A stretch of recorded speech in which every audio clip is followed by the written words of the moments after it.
What if I told you that two household items could create something industrial grade? Today, I'm mixing these two completely unrelated products to create a coating that will leave you absolutely speechless. This is WD-40, the miracle lubricant that's been solving problems for 50 years. But what happens when we combine this with something completely unexpected? I'm going to take baby powder and mix it with WD-40, then add silicone sealant to boost durability. We'll create a coating from scratch and test it on wood and cardboard. First, I take a clear plastic cup and fill it with baby powder. WD-40 is well known for its ability to lubricate and prevent rust.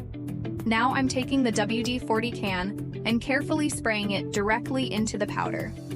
Watch what happens as the oil makes contact with the powder particles. The transformation is remarkable. What started as dry powder has become a wet paste. This is the foundation of our coating. I'm taking a piece of aluminum foil and covering the top of the cup carefully. This prevents the WD-40 from evaporating and changing the consistency of our mixture.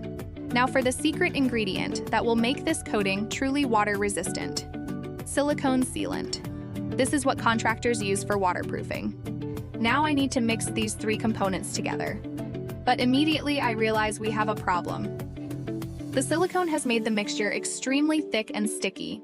I'm upgrading my approach with a custom mixing head that attaches to a power drill. This should accomplish in seconds what took 10 minutes by hand. I'm turning the drill on at moderate speed. The mixing head plunges into the paste and immediately creates a perfect vortex pattern. Perfect. The mixture has reached complete uniform consistency with no streaks or clumps. This is exactly the consistency we need for application. I'm now pouring the uniform mixture into two separate cups. I want to create two different colored versions to test if color affects water resistance. First color, bright red industrial marking ink. I'm activating the drill and the red color spreads uniformly throughout the entire mixture. Now the second color, bright blue dry pigment powder. Within seconds, this cup has transformed to vibrant uniform blue. Now for the most important step, the real-world test. I've prepared a piece of light-colored wood and divided it into 3 sections with painter's tape. The first section will receive red coating, the second blue, and the third is our control. I'm taking a paintbrush and applying the red mixture to the first section using smooth, overlapping strokes. I'm applying a generous coat, ensuring even coverage. Now I'm applying the blue mixture to the second section, using the same technique. The coverage is even and the color is vibrant blue. I'm now testing the same coating on cardboard, which is porous and absorbent. This is a more difficult test because the material naturally wants to absorb liquids. I'm applying the red coating to the first cardboard section. I'm applying a second coat to ensure complete coverage and saturation. The coating has completely dried and the transformation is remarkable. What we now see is a matte textured finish with a raw industrial appearance. The blue section has dried with the same transformation.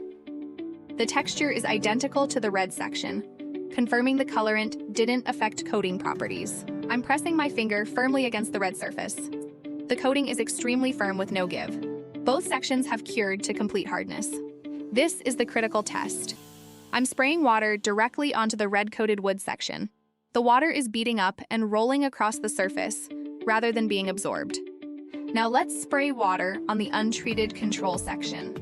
The water immediately soaks into the wood fibers and the wood darkens visibly. I take a perfectly clean white tissue and rub it firmly onto both the red and blue surfaces. Both tissues remain completely white. Not a single stain appears, which proves that our coating provides. Here is what we have created: 4 different coated wooden sections. We started with 2 household items and created something genuinely useful and water resistant. If you want to try this coating yourself, baby powder, WD-40, and silicone sealant mixed with a power drill.